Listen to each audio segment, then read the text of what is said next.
গত 26শে মার্চ ভাটপাড়া গুলি ছোড়ার ঘটনায় অর্জুন সিং এর বিরুদ্ধে পুলিশ এফআইআর দায়ের করে। এমনকি গত বুধবার তার বিরুদ্ধে গ্রেপ্তারি পরোয়ানা জারি হয়। এরপর অর্জুন সিং আগাম জামিনের আবেদন করে কলকাতা হাইকোর্টে। ব্যারাকপুরের প্রাক্তন সাংসদ তথা বিজেপি নেতা অর্জুন সিং এর এই মামলায় শুক্রবারে রাজ্যের আইনজীবী কল্যাণ বন্দ্যোপাধ্যায় উপস্থিত ছিলেন না, তাই আগামী বুধবার তার আগাম জামিনের শুনানি রাখা হয়েছে। তবে এই সময়ের মধ্যে অর্জুন সিং এর বিরুদ্ধে পুলিশের কোনো কড়া পদক্ষেপ করা যাবে না বলে মৌখিক নির্দেশ দিলেন বিচারপতি অজয় সেনগুপ্ত। আজকে আমরা সিআরআর যেটা ফাইল করা হয়েছিল, ক্রিমিনাল ডিভিশন যেটা ফাইল করা হয়েছিল মিস্টার অর্জুন সিং এর নামে, সেটা আজকে বিচারপতি জয় সেনগুপ্তর সামনে হয়েছিল। মামলাটা বুধবার দিন 2টোর সময় রেখেছে।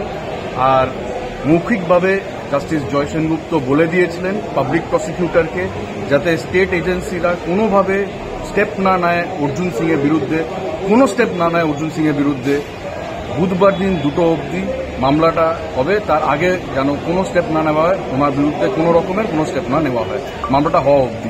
উনি রামনবমীতে অংশগ্রহণ করতে পারেন কেন বলে এই বিচারপতি এই মৌখিক ভার্বাল ডিরেকশনের জন্য যেটা দেওয়া হয়েছিল অপোজিট পার্টি, সেটা হচ্ছে state of West Bengal. Thank you.